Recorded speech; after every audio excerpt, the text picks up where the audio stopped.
Я приветствую аудиторию Якутского Саха-информационного агентства, национальной вещательной компании «Саха». Приветствую нашего гостя в студии. Это Юрий Левин, начальник межмуниципального управления МВД России Якутская. Добрый день, Юрий Николаевич. Приветствую также моих коллег. Это журналисты Дмитрий Аргунов. Добрый день. И Николай Борисов. Добрый день. Юрий Николаевич, вот вы возглавили городскую полицию чуть больше года назад, после того, как Николай Кульбертинов, ваш предшественник на этом посту, был переведен на работу в Аймиконский район из-за драки его подчиненных. Как вы считаете, это было правильное решение, что руководитель как бы пострадал и понес ответственность за действия своих сотрудников? Вы знаете, любой руководитель должен нести ответственность за действия подчиненных сотрудников. В части Николая Ивановича Кульбертинова я знаю его как очень серьезного специалиста, очень сильного руководителя. И я считаю, что где бы Николай Иванович не трудился, на каком бы сложном направлении, а я считаю, что Аймиконский район это тоже очень крайне серьезное, сложное направление деятельности, Николай Иванович везде и всегда проявляет свои лучшие качества. Вот. Возвращаясь к тем событиям, конечно, для нас это такое темное пятно нашей деятельности. Мы их детально разбирали, в каждом коллективе разбирали, конечно. Прошли мы этот путь от этого мероприятия к сегодняшнему дню. Многое поменялось, конечно, и в части подбора кадров, и расстановки, и роли руководителей по конкретным направлениям. Я считаю, что, конечно, как бы там ни было, это очень серьезный урок для нас. Очень серьезное, наверное, испытание для коллектива всего. Но мы это прошли, мы это преодолели, и сейчас, я думаю, что уверен, что с такими вопросами мы в будущем сталкиваться не должны. Юрий Николаевич, вот недавно произошел неприятный инцидент с заместителем министра внутренних дел республики Николаем Мамчуром. Как вы считаете, если вина будет доказана его, то министр должен понести какую-то ответственность, так как этот человек является его подчиненным? Вы знаете, тут Николай Федорович – это заместитель министра, то есть должностное лицо, которому я в том числе подчиняюсь, поэтому мне сложно здесь комментировать, наверное, даже невозможно комментировать все, что связано с этой ситуацией, потому что я думаю, что там окончательную точку Следственный комитет поставит в этих вопросах. Ну, я думаю, что тут уже МВД, может быть, в лице министра прокомментирует эту ситуацию. Буквально недавно у меня на эфире прямо руководство республиканского ГАИ указало на то, что установка вот камер слежения по части дорожно-патрульной, в смысле безопасности дорожного движения, да, они финансируются по программе «Правопорядок». Вот. Звучит вопрос примерно таким образом. Вот в пеших, скажем так, преступлениях, да, насколько велика роль установки вот подобных установок? Вот не секрет, что тенденция идет к глобальному, скажем так, тотальному контролю, да, всего пространства. И где вы сочли, как руководитель столичной полиции, да, в первую очередь установить подобные девайсы? Ну, я начну, наверное, с последней части вопроса. В тех местах, где установлены на сегодняшний день камеры, они установлены в соответствии с анализом оперативной обстановки. И я полностью согласен с каждой установкой, с каждой установленной видеокамерой в том месте, где она сейчас находится. Вот. В прошлом году мы завершили 9-й этап. Значит, 9-й этап безопасного города. Эта программа существует с 2013 года и предусматривает финансирование до 2017 года. Значит, в текущем году будет, значит, финансироваться 10-й этап. Но возвращаясь к прошлому году, я хочу сказать, что в прошлом году мы, значит, установили, точнее сказать, не совсем мы, это совместно с администрацией, с мэрией города Якутска, установили 20 видеокамер, значит, в автодорожном округе. То есть это улица Чернышевского, Дежнева, Тимирязева, Байкалова, Лизачакиной, Свердлявское шоссе. Вот. У нас, с учетом анализов прошлого года, значит, у нас проблемным оставались Гагаринские промышленные автодорожные. В текущем году наши усилия будут направлены на Гагаринский округ. И эти вопросы мы уже обсуждали с мэрией, с главой города. Поэтому здесь очень серьезная поддержка со стороны мэрии города Якутска, понимание как со стороны главы, так и со стороны депутатов в части необходимости наращивания усилий в данном направлении. В части финансирования, ну, я не сказал бы, что вот эта статья расходов, она срезана. Нет, она финансируется в полном объеме. Ну, по крайней мере, вот прошлый год, текущий год в части финансирования никаких изменений не предусмотрено. Проскользнуло вот Гагаринский округ, да, все-таки, значит, оперативная обстановка желать лучшего. Ну, само наличие камер, оно, в общем-то, заставляет, наверное, людей задуматься, да, что их действия, они фиксируются, что все, что они делают, оно может быть не только достоянием как бы общественности, но и, собственно говоря, может лечь в основу доказывания того или иного противоправного деяния. Вот. И, конечно, установка видеокамеры, она как бы сама по себе несколько вытеснила преступность с центра города. Вот. Вот. Но у нас остаются участки, которые не охвачены на сегодняшний день видеонаблюдением. И тут я еще раз хочу сказать, что понимание-то есть со стороны мэрии, и у нас тесное взаимодействие в данном вопросе. Я думаю, что в ближайшие уже 2 года весь город будет покрыт. Зона покрытия видеонаблюдением. Ну, это профилактика, это раскрытие преступлений, это стабильность для граждан, безусловно. Но здесь мы параллельно с этим проводим работу с управляющей компанией. Потому что не только мэрия города Якутска должна заниматься, или не только правоохранители заниматься. Вообще субъектами профилактики являемся все мы, проживающие в городе Якутске. То есть дворы, подъезды, да? Дворы, подъезды, да, абсолютно правильно. Дворы, подъезды. Эта программа существовала, работала. Ну, где-то она несколько, может быть, забыта, где-то несколько, может быть, технические моменты опередили, ушли дальше. Но, конечно, для каждого гражданина важно, насколько там стабильно или безопасно его ребенок спустится по подъезду, зайдет в лифт, уедет, причем самостоятельно, потому что детям нужна самостоятельность, не просто, чтобы его родитель взял за руку, отвел, привел. Вот. Ну и значит, насколько ребенок также как бы, во двор выйдет, погуляет. Ну, эти все вопросы, они взаимосвязаны между собой. Вот. И здесь мы проводим разъяснительную работу с управляющей компанией, с товариществом собственников жилья. Есть положительные моменты, есть примеры. Но я думаю, вот к этим примерам мы, может быть, потому что формат передачи он несколько сужен. Нет, тут, конечно, не стоит. Да, мы к этому еще вернемся, может быть, да, в других. Ну, давайте я тогда такую бытовуху затрону, да, как бы, потому что там финансирование, там такие сложные вопросы. Вот курят у меня в подъезде.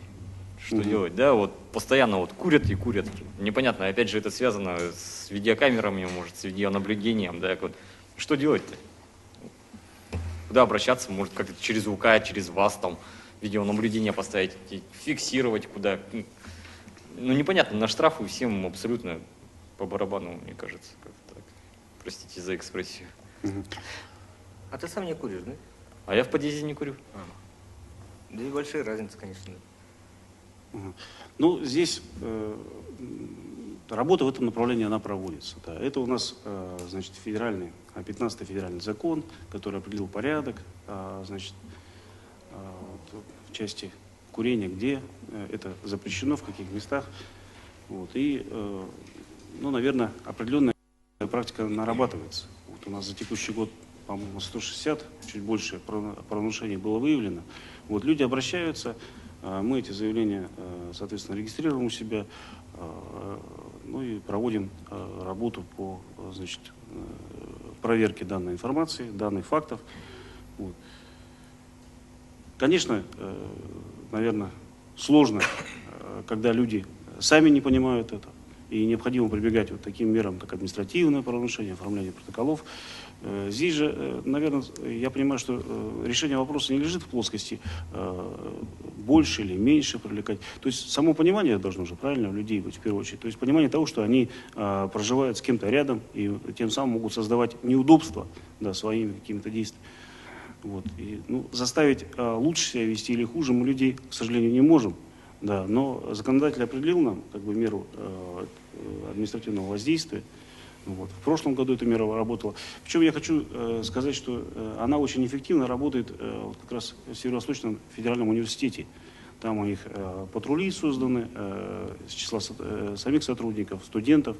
То есть вот там как раз, наверное, на сегодняшний день проблема, она, может быть, решена.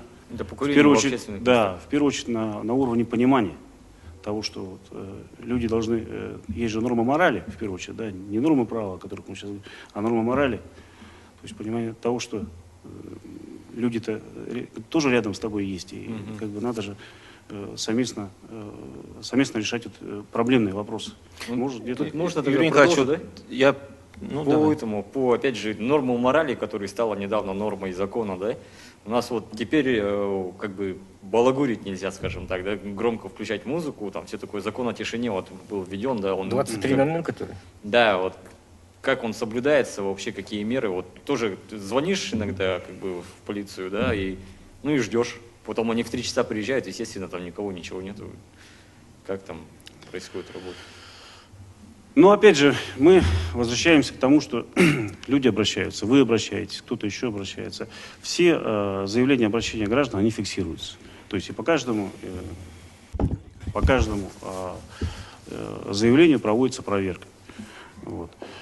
Но в части того, что поздно или рано, но тут, видите, мы как бы разбирались, у нас есть определенное время, мы как бы стараемся минимизировать время выезда групп, сотрудников, ну, в данном случае это участковые уполномоченные полиции, в первую очередь выезжают на территорию обслуживания, вот, и они уже собирают материал и направляют в административную комиссию. Вот. Здесь как бы не только мы этим вопросом занимаемся. То есть мы как бы приезжаем, собираем материал, фиксируем данное правонарушение и направляем в административную комиссию. Административная комиссия уже впоследствии принимает решение. Вот. Может быть, не совсем быстро, может быть, и нашу работу сотрудников полиции не сразу видят, потому что мы как бы в первую очередь стучимся, наверное, не в ту дверь, откуда нас приглашают, а туда, куда адресно, откуда как бы адресно вот эта громкая музыка, да, звучит. Вот, там, где в первую очередь необходимо принять профилактические меры. Но опять же, вот как и по вопросу о курении, тут, наверное, важно же понимание тоже, опять же, самих людей. Вот, и мы, ну, я считаю, что все равно вот этих нарушений их становится меньше. С каждым годом они уменьшаются. Вот. Наверное, не потому, что норма закона действует, а потому что, может быть, мы как-то, наверное, лучше относимся друг к другу, каждый из нас. Ну, я думаю, к этому должно идти, в конце концов.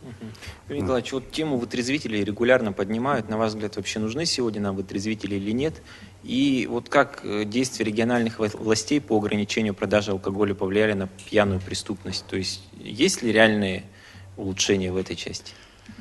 Ну, вы знаете, вот статистика, она еще упрямая, да?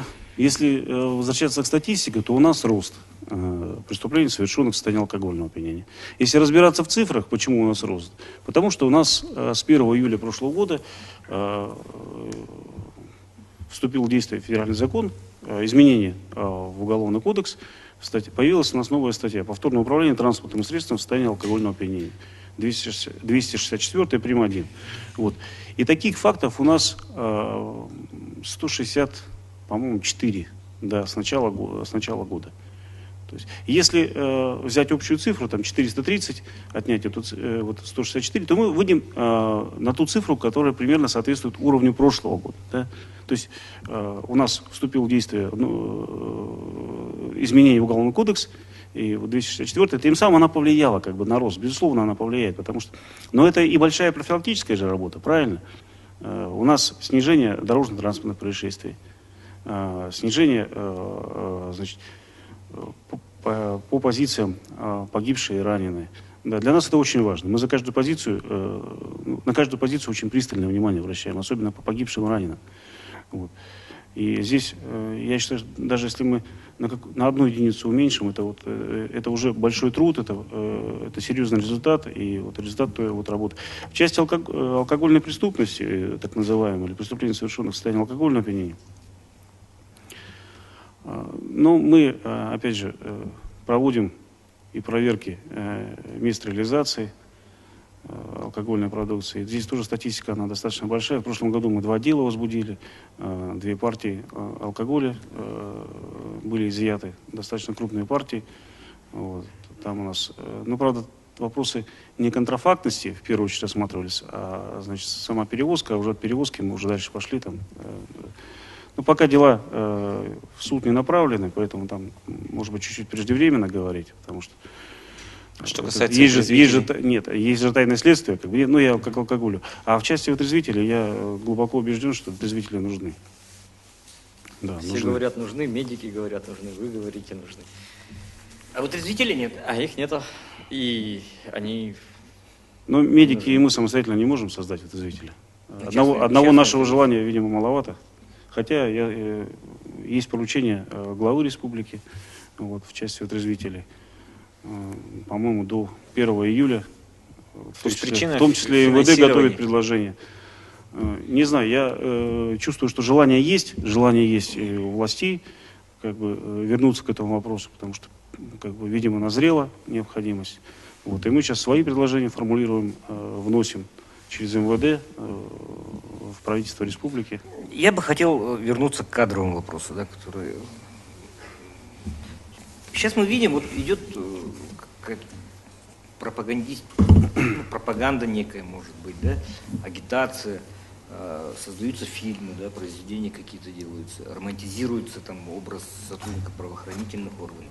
Я про локальную среду имею в виду, не на федеральном уровне, где сериал «Менты таки остался», да, а вот тот же происшествие на озере Сайсар недавнее, да, ну, замечательно героизируется профессия следователя.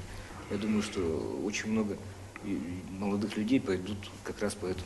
Вообще, как сыграло скажем, на кадровый, что ли, момент, тот момент, что значительно улучшили материальное обеспечение ваших сотрудников? Ну, вы знаете, я думаю, что... Легче ли стало отбирать, скажем? Я думаю, это не основной аргумент для людей, которые бы хотели прийти служить в полицию. Потому что основное всегда было желание служить, желание, значит, быть нужным, значит, наверное, слова присяги, долга, чести. Вот эти, как бы, вот, мне кажется, это вот в первую очередь, да, это основное. А вот то, что зарплата, повышение зарплаты, ну, я думаю, что это вот как-то отголоском вот к этому хорошему, к этому правильному, да, оно вот как бы дополнено, дополняется. А вообще в части кандидатов у нас заметно увеличилось количество кандидатов, заметно. Если в прошлом году у нас за весь год к нам обратился 241 гражданин с желанием прийти к нам на службу, то в текущем году только за 4 месяца 215. То есть фактически то же самое количество, что и в прошлом году за весь год. А по качеству? Лучше? Да, вот много ли из состава личного имеет высшее образование? Да. Да. Но здесь, видите, здесь как бы то, что они обратились, у нас же еще отбор идет. Да. Отбор психологический, тестирование, медицинская комиссия. Ну и, значит, вот эти моменты, как бы, изначально, ну, конечно, к нам не могут попасть люди, ранее привлекавшиеся к ответственности, к уголовной.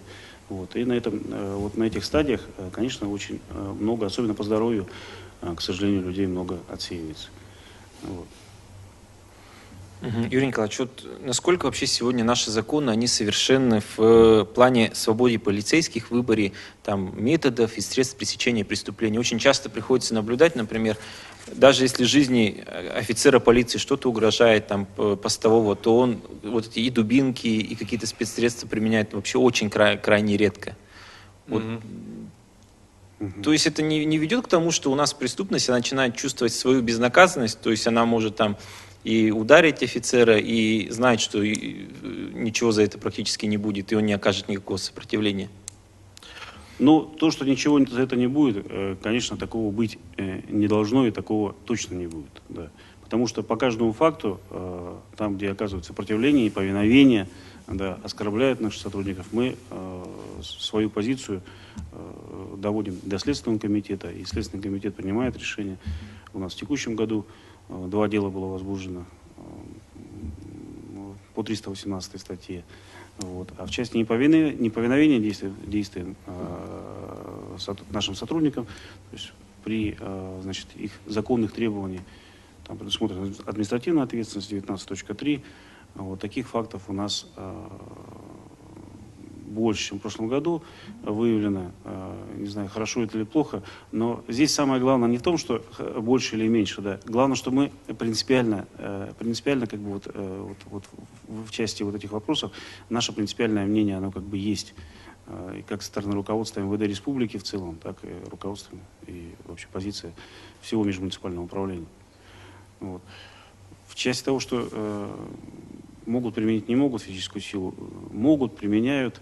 По каждому факту проводим служебную проверку, значит, на предмет законности и незаконности наших действий. Но до сего дня все действия наши были законны. Тут дополнение такое. А когда боялись полицию больше? То есть милицию-полицию? Да? Либо в 90-е, когда они просто могли тупо побить, либо сейчас, когда они делают, ну, какие-то, не знаю, оглядываются на некие внутренние положения. Давайте я вам ответ на вопрос задам. Да. А зачем полицию должны бояться? Бояться, значит, уважать. Да. Есть же определенный которых только вот который боязнь может удержать. только силу воспринимает. Но если мы будем все переводить в плоскости страха, боязни и только силы и понимания силы, то мы, ну, может быть, так вернемся к 90-м тогда. Ну, процесс-то идет.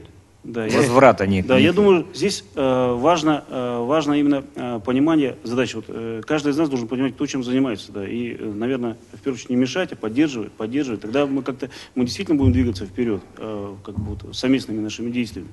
Вот. Страх, ну, я думаю, что с учетом того, что у нас вот многое поменялось, тут не страх должен быть.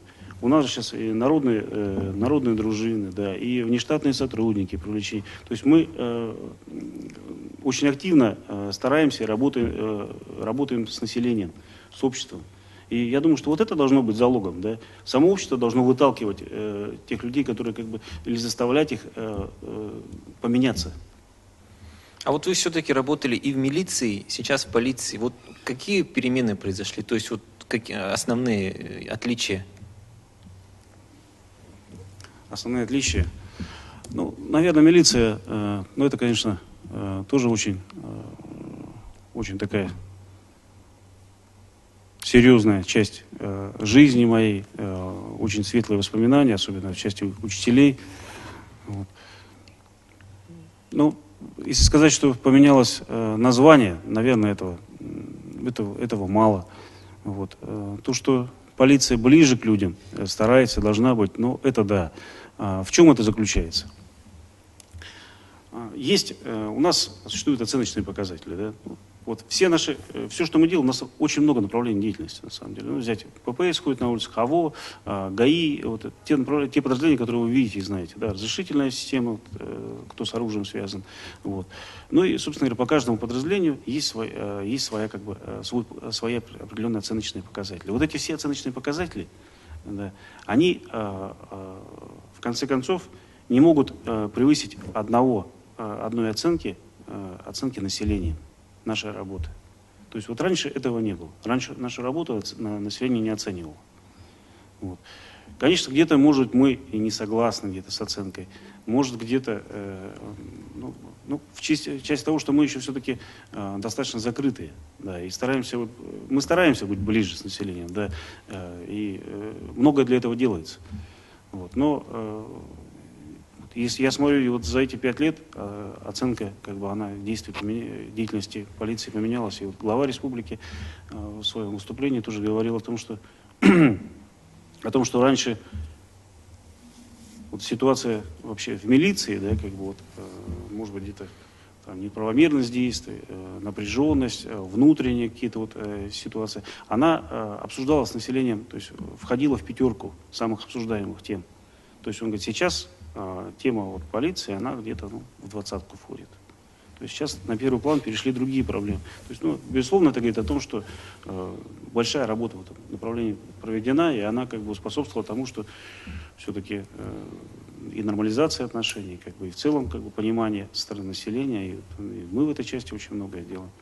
Это же глубоко философский такой вопрос, потому что милиция, она изначально как бы создана от народа, да, а полиция — это инструмент государства. Опять же, про инструменты государства хотелось бы спросить, да, вот Национальная гвардия, вот она будет создана, и как вы на это реагируете, как тоже силовое ведомство? Вот. А как нам надо на это реагировать? На сегодняшний день подразделение еще ни дня не работало, мы уже будем оценивать их работу. Я думаю, давайте, пускай пройдет время. Я уверен, что решение о создании этого подразделения, оно было продумано.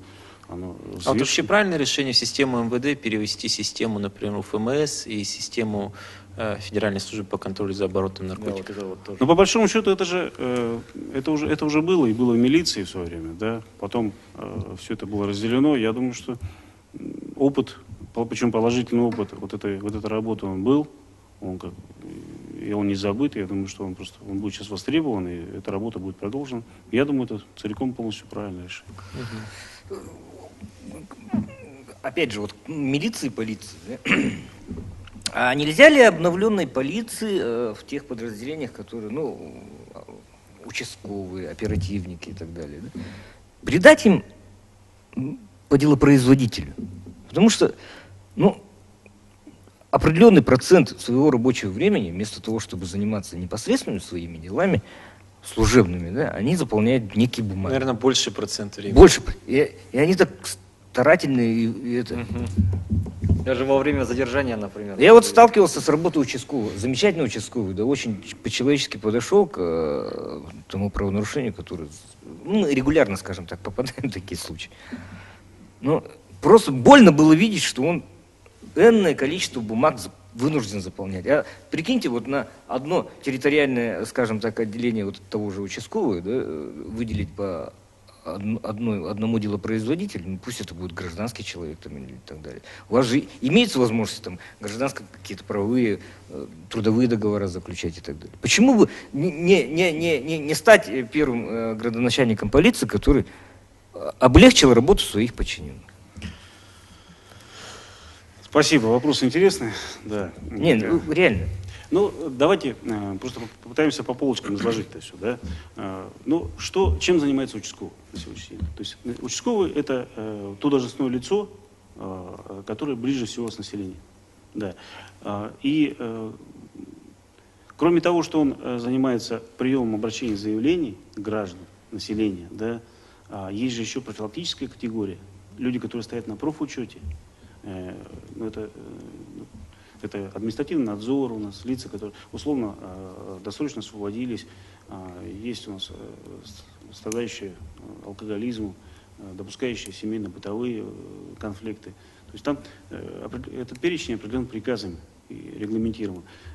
И этой категорией просто нельзя не заниматься. Вот. А если заниматься, то это обязательно определенный документооборот. Потому что давайте представим просто, что тот участковый, который знает свой административный участок, и он сегодня ушел в отпуск, или перевелся куда-то, или уехал, да, завтра придет участковый, который ничего этого не знает, соответственно, у него ни одного документа, и ему, получается, нужно время, причем немалое количество времени, чтобы опять узнать участок свой. Так это гражданский человек, чтобы занимался вот этим документооборотом. Облегчить. Оперативники. Все понимают, что участковые, они работают с населением, да. А есть же оперативники. Но если этим вопросом будет заниматься совершенно другое лицо, то где гарантия, что участковый в эти моменты будет вникать? Тут будет вникать тот человек и будет действительно заниматься то лицо, которое будет заниматься документооборотом. Я думаю, что... Вещи неразрывные получаются. Да, это вещи неразрывные на сегодняшний день. Это прискорбно. Давайте вернемся, статистика, да. Более 15 тысяч заявлений поступило от граждан. Но кто эти заявления должен рассматривать и будет рассматривать? Конечно, будет участковый рассматривать, а не тот человек, который вольнонаемный, то, о чем вы говорите. Потому что там же очень много моментов и нюансов. Вот это же и в части самого заявителя, и в части лиц, в отношении которых потом осмотр места происшествия. Это же перечень документов необходимых для того, чтобы собрать материал, он определен нормативными документами.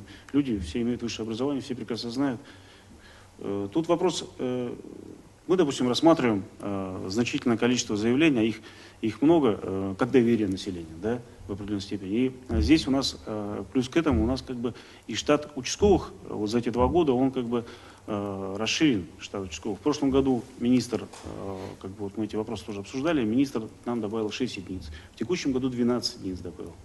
Вот, то есть мы показали нагрузку, показали, значит, тут документооборот, эту нагрузку сравнили с другими субъектами, с республиканской нагрузкой в районах. И вот министр принял такое решение. Фактически за 2 года 18 единиц участковых добавлено. Это по Якутску. Это по Якутску. Юрий Николаевич, Да. вот такой стереотип есть в обществе, то, что очень большой процент преступлений совершается мигрантами. Вот вы говорите, статистика вещи прямо, если вот посмотреть, действительно ли так много преступлений у нас приезжие совершают? Ну, давайте подойдем к статистике. Значит, в прошлом году за 4 месяца иностранцами совершено 24 преступления. В текущем году 18. При этом лиц в прошлом году 25 лиц совершили преступления, в текущем году 17 лиц. Вот.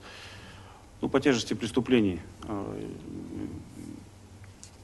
все-таки в прошлом году достаточно, ну, опять же, у нас 111-я часть 4 была, тяжкие телесные повреждения, повлекшие смерть. Вот. В общем массиве преступлений, это, конечно, эта цифра она крайне небольшая, как совершенная иностранцами, так и в отношении иностранцев.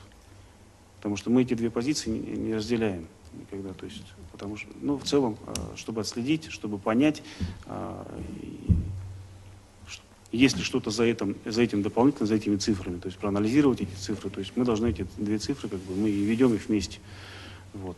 В текущем году 7 преступлений в отношении иностранцев, в прошлом году 9 совершено. Вот. Ну, по тяжести в текущем году преобладают кражи. Вот. В прошлом году, да. Ну, мы говорим об мигрантах, иностранцах, то есть фактически той бесправной рабочей силе, которая прибывает на сезонные заработки и так далее. А есть, между тем, бывшие жители сопредельных стран, которые уже обрели гражданство и так далее. Вообще, понятие этническая преступность, она есть или нет? То есть, и же разделяются преступные группировки по неким, скажем так, этническим признакам. Киргизская, возможно, да? Ну, возможно, таджикская там. Ну, люди даже собираются. События вот в Москве. Люди собираются в группы, и уже как-то они могут. То есть больше двоих это уже. Да, как группа представителей такой национальности или другой национальности, допустим. А вообще, вот как вы относитесь, когда в сводках, например, указывается, или там в новостях, что там лицами кавказской национальности совершено преступление. То есть вы считаете это этично, что указывается национальность? Вы знаете, я думаю, что, наверное, это не наш как бы язык подачи информации. То есть у нас в правоохранительных органах, в МВД, то есть так не говорят. А личные отношения? Да. У ФМС теперь будет у вас? Личные отношения? Да. Ну, я считаю, что, конечно, неправильно. Мы здесь как-то какую-то некую баррикаду выстраиваем, какое-то разделение, либо такие, либо такие. Конечно, так не должно быть, на самом деле. Ну, не, а личное отношение к этнической преступности, скажем? У меня негативное отношение к любой преступности. Абсолютно. Потому что, Да. ну... И вообще преступность, она не имеет ни национальности, ни каких-то границ, ничего святого. Ну, мой опыт общения, скажем так, с представителями силовых структур, да, ну, бывало такое, что вот раз преступление совершил, допустим, представитель той или иной национальности, нужно провести беседу с, скажем так, с авторитетными людьми, их общение, диаспорой, да, и так далее. Всегда отрабатывается диаспора в первую очередь, если речь касается некоренных национальностей. Ну, я с вами здесь не соглашусь. Соглашусь в части того, что проводятся беседы такие, потому что это же профилактика. Вот. А в части того, что с коренными национальностями такая работа не проводится. У нас в прошлом году 12 человек с районов несовершеннолетние совершили преступление. И каждому главе района мы направили письмо, чтобы они у себя на комиссиях рассмотрели эти вопросы, пригласили родителей, пообщались. То есть подход ко всем одинаковый. Вникли в семью, да, может, проблематика какая-то есть. Ладно, там с алкоточками фальш-кафе разобрались худо-бедно, там из-за того, что, видимо, у нас антиалкогольная такая волна, да, идет. Но идешь и выиграй, там какая-то лотерея, ну, то просто элементарные, да. Да, как бы элементарные, как бы, те же самые игровые автоматы, да, и говоришь, вот, товарищ милиционер, то есть полицейский, извините, вот, Вот он стоит, игровой автомат. Закрой его или как вообще, вот, что с ними происходит у нас вот с этим? Вот есть какие-то такие вот темные пятна, что ли, которые не видит у нас полиция или что? Как это можно объяснить? Да нет, мы эту работу проводили, проводим и будем проводить. Вот. И здесь темных пятен, безусловно, никаких нет. Вот. И, наверное, в каждую неделю мы раза 2-3 изымаем аппарат. И в целом у нас как бы столько помещений, которые на сегодняшний день полностью стоят наполнены этими аппаратами, забиты этими аппаратами. Вот. У нас, наверное, да не наверное, а у нас практики, к сожалению, не сложилась практика по России в целом, то есть в ряде субъектах мы эту практику активно изучаем сейчас в части привлечения к уголовной ответственности. Здесь у нас появляются другие моменты, потому что понятно, что это связано с извлечением какого-то дохода, и тут и адвокатский корпус подключается, и юристы подключаются, и начинается у нас в суде рассматриваются вопросы грани между лото и игровой деятельностью, а в чем эта граница, где она проходит, эта граница. И мы эти вопросы... То есть законодательно, может, этот вопрос еще не очень... Вы знаете, закон есть, он работает, закон, да, и в ряде субъектах практика есть. И мы эту практику запросили, нарабатываем. Наверное, может, мы еще не до конца оказались готовы, как бы, вот, потому что тут нужны были проведение экспертиз. Юрий Николаевич, вот, завершая наш разговор, время очень быстро прошло. 4 коротких вопроса от меня и 4 коротких ответа по возможности от вас. Какое человеческое качество вы цените более всего? Честность. Самое отрицательное? Ну, лживость, соответственно. Если бы у вас была возможность изменить какое-то ранее принятое решение, совершенный поступок, то что бы вы изменили?